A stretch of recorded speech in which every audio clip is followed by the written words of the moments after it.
नमस्कार। सबसे बड़ा सवाल देख रहे हैं आप, मैं हूं आपके साथ पूजा। आज सवाल कि क्या केजरीवाल को दिल्ली की जनता का मिलेगा समर्थन।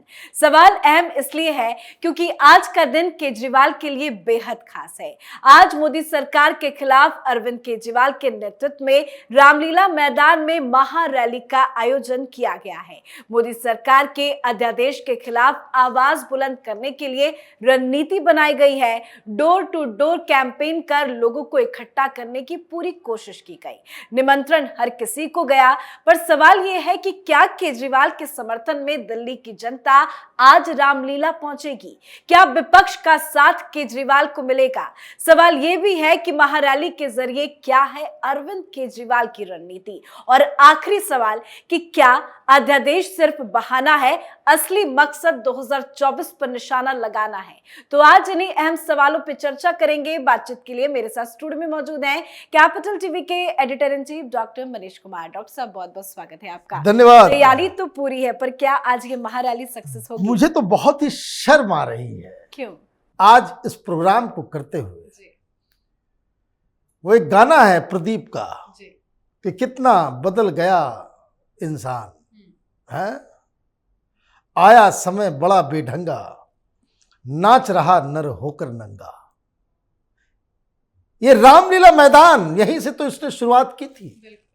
वो तमाम कस्में, वो तमाम वादे, भ्रष्टाचार को मिटाने का वो दंभ, और ये कहना कि मैं तो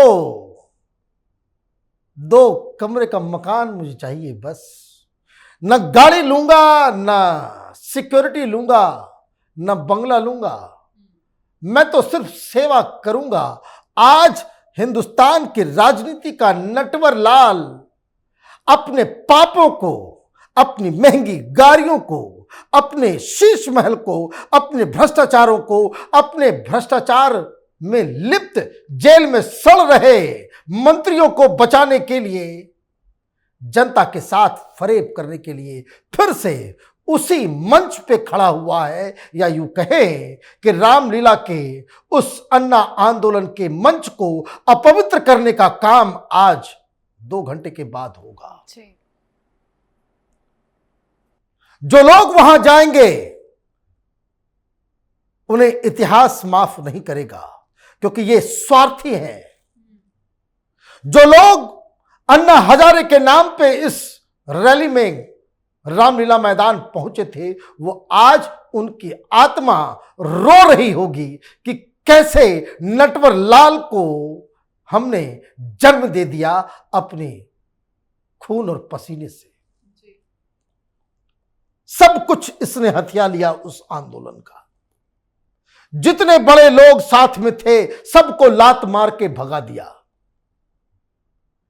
और अन्ना हजारे ये कहते हैं कि ये तो बड़ा गलत हुआ, इतने बड़े घर में, इतने बड़े बंगले में, स्विमिंग पूल वाले बंगले में, 9 लाख के पर्दे वाले बंगले में अरविंद केजरीवाल को नहीं जाना चाहिए। बड़ा दुख होता है। तो ये नटवर लाल कहता है कि अन्ना हजारे तो बीजेपी के दलाल हो गए। शर्म भी नहीं आती इसको। और ये जो सारा तामझाम जी, ये ऑर्डिनेंस के खिलाफ नहीं है। ये ऑर्डिनेंस के विरोध में ये काम नहीं कर रहा। ये सिर्फ चाहता है कि सर्विसेज हमारे पास आ जाए, हमारे पास विजिलेंस डिपार्टमेंट आ जाए, हमारे पास वो शक्तियां आ जाए कि हम तमाम अपने गुनाह के फाइलों को उठा करके यमुना के अंदर बहा दें। ये चोरों की पार्टी है। हाईकोर्ट ने क्या कहा? फाइल गायब करवा दिए इस कट्टर ईमानदार मनीष सिसोदिया ने। 45 सिम कार्ड्स को तुमने डिस्ट्रॉय कर दिया। वो तुम्हारे नाम से भी नहीं था, किसी अबलू बबलू डबलू के नाम से तुम सिम कार्ड लेते हो, और दिल्ली का डिप्टी सीएम किसी अननोन व्यक्ति के सिम कार्ड को इस्तेमाल कर रहा है। आप ये समझिए कि क्या ये लोग किस प्रकृति के लोग हैं। ये किस प्रजाति के जंतु हैं? फोन डिस्ट्रॉय कर दिया जैसे ही मालूम चला भाई सीपीआई जी। तो ये तो भ्रष्टाचार के खिलाफ आंदोलन करते करते ये कहां पहुंच गए। अब सवाल ये है कि जनता आएगी कि नहीं आएगी। बानगी मैं बता दूं, वैसे कल शाम में हमने देखा था रामलीला मैदान में 30,000 आदमी आ जाते हैं, 30-40,000 में वो भरा हुआ दिखता है। चेयर्स लगा दिए गए हैं, स्टेज बना दिया गया है? अब कार्यकर्ताओं को लगा दिया गया है। दिल्ली में भी बसेस की व्यवस्था कर दी गई है कि आज जो है सवेरे से बस जो है कैरी कर रहा है। मतलब अगर आपको आना है तो आपको कुछ नहीं करना है, अपने स्थानीय लोगों के, आम आदमी पार्टी के किसी आदमी को बोलेंगे तो आपको बता देगा इतने बजे बस निकलेगी, इस जगह से बस निकलेगी। तो लाया जा रहा है, पैसे भी दिए जा रहे हैं, भाड़े की भीड़ है एक बात। लेकिन इसमें भी दिक्कत नजर आ रही है क्योंकि इन लोगों ने पिछले 4-5 दिनों में डोर टू डोर कैंपेन किया और लोगों से समर्थन मांगा कि मोदी जी आपका अधिकार छीन लिए, सो रामलीला मैदान चलिए। तो वो जो इनकी जो इंटरनल असेसमेंट आया वो ये आया है कि लोग नहीं आएंगे। कई जगह पे तो दौड़ा दिया गया इन लोगों की टीम को, कई जगह पे दिक्कत हुई, कई जगह पे अब लोग आ नहीं रहे तो लोग लाए जा रहे हैं। यूपी से, गाजियाबाद से, राजस्थान से, हरियाणा से, पंजाब से गाड़ियां निकल पड़ी हैं। तो आप देखेंगे कि वहां पे भीड़ को इकट्ठा किया जा रहा है। लेकिन एक सवाल तो छूट ही गया। अभी 2 महीने से ये कभी स्टालिन से मिल रहा है, कभी उद्धव ठाकरे से, तो कभी शरद पवार से, तो कभी नीतीश कुमार से, तो कभी ममता बनर्जी से। भाई कोई आ रहा है, कोई समर्थन दे रहा है, और कल दिन में एक बयान आ गया उल्टा। और ये आज समझिए कि उमर अब्दुल्ला और राहुल गांधी में प्रगाढ़ मित्रता है। अचानक से अटैक आ गया, ये केजरीवाल ड्रामा करना बंद करो। जब आर्टिकल 370 हट रहा था तुमने हमारी मदद नहीं की, तो ये क्या तुम तमाशा कर रहे हो रैली करने का और ऑर्डिनेंस के ऊपर हमसे मदद मांगने की। और ये जो पूरा इसका जो कैंपेन भी रहा, आपने देखा कि ये नहीं मिलने गया। इसने कहा था कि हम सब मुख्यमंत्रियों से मिलेंगे। ये किसी भी राज्य के ऊपर जो है हस्तक्षेप है। ये कितना बड़ा फ्रॉड है। भाई महाराष्ट्र के सीएम से मिले, शिंदे साहब से, क्यों नहीं मिले? तुमने तो कहा था। चिकनी चुपड़ी बातें करने के लिए जो प्रेस कॉन्फ्रेंस किया था कि देखिए ये हर राज्य के ऊपर हमला हुआ है, हम तो हर मुख्यमंत्री के पास जाकर के भीख मांगेंगे, हम बीजेपी के मुख्यमंत्री के पास भी जाएंगे, यही बोल रहा था ना ये नटवरलाल।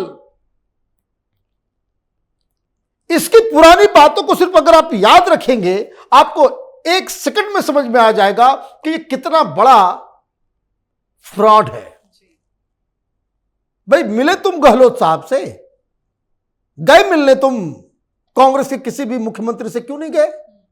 पटनायक साहब के पास गए तुम? नहीं गए। क्यों नहीं गए? रेड्डी के पास गए? नहीं गए। क्यों नहीं गए? वो मुख्यमंत्री नहीं है। खट्टर साहब के पास गए? नहीं गए। तो ये कर रहा है राजनीति। इसको, इसके दिमाग में ये है कि हम सबसे पॉपुलर आदमी मोदी के बाद। देश में इसने घोषणा कर दी है कि वो 543 सीटों के ऊपर लड़ेगा। और ये अपने आप को इतना, भाई नार्सिसिज्म का ये शिकार है ना।